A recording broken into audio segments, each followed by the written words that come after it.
The moment Alex saw him, they retched. Caden's handsome face twisted into an ugly sneer. Alex tried to explain through their nausea. They insisted it was not intentional. A dizzy spell nearly sent Alex to the floor. My hand found the sensitive gland on their neck. My touch was a familiar, grounding pressure. I spoke in a low voice, full of possession. I apologized for my friend's strange reaction. Alex is only immune to my own pheromones. Alex muttered for me to be gentler. We were in the sterile high school nurse's office. Sunlight streamed through the dusty blinds. It warmed Alex's back as they sat on the cot. I knelt before them, tending to a sprained ankle. My own brows furrowed in concentration. Alex knew better than to provoke my bad moods. I asked why they were fighting again. My voice was quiet, but held a sharp edge. We had known each other our whole lives. Our families lived on the same suburban street. I presented as an alpha at 16. My pheromones were classified as top tier. Alex had been annoyed for weeks. They remembered my longer hair as a child. They once announced they would marry me someday. Alex gritted their teeth, explaining the fight. A group of jerks released their pheromones on purpose. The smell had been utterly sickening. A dark glint flickered in my eyes. I told them to call me next time. Alex gave a distracted, non-committal nod. Their omega status never stopped them from fighting. Alex often used me as their personal enforcer. A pheromone sensitivity disorder made them different. Most omegas became docile when exposed. Alex just became more aggressive. They practiced Krav Maga to build resistance. They were stronger than most untrained alphas. Their injured ankle became an excuse. I ended up giving them a piggyback ride home. The fight had drained all their energy. Alex's head rested heavily on my shoulder. I was the only person they could be near. Everyone else leaked pheromones unconsciously. Alex took suppressants to manage the discomfort. But around me there was only a clean scent. They thought it was my fabric softener. It was my own scent, carefully controlled for them. I never let my true pheromones slip. Alex's mind drifted as they fell asleep. I had to pull them out of bed for dinner. They stumbled into the bathroom to wash up. I followed a familiar routine for us. I took a damp washcloth and wiped their face. I mentioned a charity gala we had to attend. Our parents would be arriving later. The ballroom was a sea of glittering lights. Alex found a quiet corner with mini cheesecakes. It was their preferred spot for people watching. I heard whispers about the Vance family. Apparently, they had secured a major city contract. Their status was rising quickly in Chicago. One woman lamented Mrs. Vance's low birth. Otherwise, her son would be a prime match. Another scoffed at the very idea. The Vances were new money, not old prestige. My gaze fell on Caden Vance across the room. Alex seemed to recognize the name too. They finally recalled he was from an old novel. Living a real life made them forget their origins. It was a classic romance with an ABO twist. A rich alpha player falls for a poor omega. She had a gambling father and a sick mother. The male lead was reformed by her pure heart. Alex had assumed they were a minor character. Someone mentioned my name in connection to the Vances. They said things could have been different. The Vance family had been struggling for years. The gossipers moved on before I heard more. Alex tried to follow them discreetly. They turned and collided with someone. A wave of cloying pheromones filled the air. Alex's face went completely white. My entire body tensed from across the room. Who would be so arrogant in a public space? Alex tried to step back but was grabbed. Caden's friends rushed to his side. He was angry about the spilled red wine. His white designer suit was ruined. Then he saw Alex's pale, sweat-slicked face. His tone shifted to feigned concern. Alex was too disoriented to pull away. This was the story's notorious playboy hero. Alex looked at his face and gagged again. Caden's expression hardened with insult. He considered himself incredibly handsome. No one had ever reacted to him with disgust. Alex tried to apologize through their nausea. They mumbled about having pheromone sickness. The world was spinning around them. I reached them in 3 long strides. I pulled Alex into my arms. My clean, soap-like scent enveloped them. My hand rested on their neck, a calming gesture. A deep possessiveness surged through me. I told Caden to excuse my friend. They were simply not compatible with his scent. Caden scowled, demanding to know who I was. I said my name slowly, Liam Miller. Each syllable was hard and deliberate. The tension in the air became electric. Caden and his friends left without another word. Alex looked up at me with confusion. They asked why my name was so effective. I simply told them they had a lot to learn. I led them away to greet our parents. After that night, Caden seemed obsessed. He transferred to our private high school. Caden was placed in our homeroom. He demanded the empty seat next to Alex. Everyone at school knew Alex's reputation. No one dared to be their desk mate. Alex just yawned, utterly unimpressed. They assumed Caden was another superficial admirer. Alex asked me not to confront him. They worried about a protagonist's halo. They didn't want me getting into trouble. So Alex decided to handle it their way. They transferred to Chloe's class. Chloe was the book's original female lead. She was a scholarship student with a sharp mind. Her face was delicate but held a steely resolve. Boys were constantly trying to get her attention, but Chloe kept a polite distance from everyone. Alex worked hard to befriend her. The progress was incredibly slow. Alex thought the plan was doomed to fail. They wondered how Chloe could fall for Caden. One day Alex was staring at her in class. Chloe asked them to please stop. An idea sparked in Alex's mind. They asked Chloe to tutor them in calculus. Chloe flatly refused at first. She pointed out Alex's rock-bottom grades. But Alex could be surprisingly persuasive. Our classmates stared in disbelief. Alex was known for fighting, not studying. Hearing them plead was a bizarre sight. Chloe finally looked at them properly. She said she worked a job after school. Alex immediately offered a better solution. They invited Chloe to our house. A hush fell over the entire classroom. Rumors had already spread about Alex's interest. 2 Omegas together was unusual but possible. Alex quickly clarified the offer. They would pay her a generous tutoring fee. The combination of persistence and money worked. I picked Alex up from school that day. Their good mood was obvious. I wiped their hands with a sanitizing wipe. Then I handed them a favorite pastry. Their eyes lit up with genuine delight. I warned them not to spoil their dinner. Alex nodded while taking another large bite. They told me about the tutoring arrangement. I initially opposed the entire idea, but I couldn't deny Alex anything.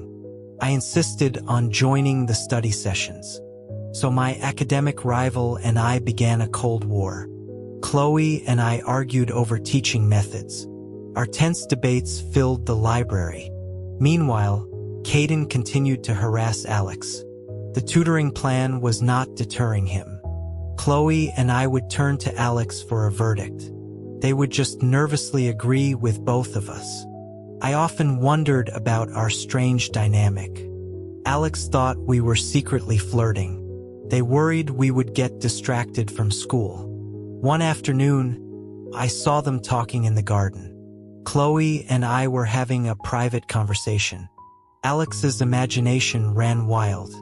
Perhaps their overthinking made them sick. That night, Alex came down with a high fever. I stayed by their bedside watching them sleep. They looked small and frail in the large bed. Alex accused me of being annoyed with them. They thought I wanted to be with Chloe. Their voice was muffled by the thick duvet. They burrowed under the covers like a caterpillar. I just gently touched their cheek. I told them not to be ridiculous. I tried to get them to eat some soup. A wave of misery washed over Alex. Their head felt foggy and their neck ached. They grabbed my hand and guided it. They pressed my fingers to their swollen gland. My cool touch seemed to provide some relief. A shudder ran through their entire body. A soft moan escaped their lips. I froze, my heart pounding in my chest. My own scent, a fresh laundry smell, intensified. A new fragrance filled the hot air. It was the sweet perfume of magnolias. Alex kicked off the blankets in a frenzy. They climbed onto my lap, face flushed. Their hands fumbled with the buttons of my shirt. A strange heat was consuming their reason. They didn't know what they wanted. They only knew that being close to me helped. I tried to restrain their frantic hands. I gritted my teeth, fighting my own instincts. Then Alex began to cry. They begged me to help them. The broken plea shattered my control. I had no resistance against their tears. I cupped their face between my hands. I whispered that I was sorry. A gentle kiss landed on their forehead, then another on the tip of their nose. Finally, my lips met theirs. Felt like rain after a long drought. Alex clung to me, desperate and demanding. The next day, our parents were furious. My grandparents were even angrier. They made me kneel in the library for hours. My grandfather threatened to break my legs. A doctor came to examine Alex. Their glands had undergone a secondary maturation. They were now a normal omega. They could release their own pheromones, but their heat cycles would be unstable. I had placed a temporary mark on them. I needed to stay close for the next few days, so my place of punishment moved. I now knelt in Alex's family study. Alex's father cried about his lost treasure. Alex's mother was secretly thrilled. Our families were close. A marriage was a logical and welcome outcome. But Alex's mind was a confused mess. They believed they had taken advantage of me. They felt responsible for what happened. That night, they snuck into the study. Alex woke me from a light sleep on the sofa. My voice was rough with sleep. I asked my darling why they were there. Alex flushed, telling me not to use pet names. I pulled them into my arms. I wrapped us both in a blanket. The familiar scent of my pheromones surrounded them. They finally realized it wasn't laundry detergent. Alex asked me if I liked them. Their question was direct and unflinching. A slow smile spread across my face. I said their name in a tender whisper. My head rested in the crook of their neck. I confessed that I had always loved them. I would only ever love them. Moonlight illuminated the room. My eyes shone with an open adoration. Alex's heart began to beat wildly. They wondered how they had never noticed. I had always looked at them this way. A deep blush covered their entire face. They covered my eyes with their hand. My smile only widened at their shyness. I kissed the palm of their hand. I told them to go back to sleep, but Alex refused to leave. The comfort of the moment was too precious. The newness of our confession was too exciting. My kisses trailed from their forehead to their lips. I treated them like a priceless treasure. Alex squirmed against me. A low groan rumbled in my chest. My voice became a husky in their ear. I told them not to move anymore. Otherwise, they wouldn't be leaving at all. Alex froze instantly, remembering the pain. My technique had been clumsy and rough. Later, Alex sent me several educational videos. They said it was for our future happiness. Caden stayed away for a while after his family's city contract ran into problems. I had been busy with my own family's company. My college acceptance was already secured. School was no longer my top priority. I was walking home one afternoon. A strange smell filled the air. The world went black. When I opened my eyes, I was tied to a chair. The location appeared to be an abandoned warehouse. Caden stood before me with several thugs.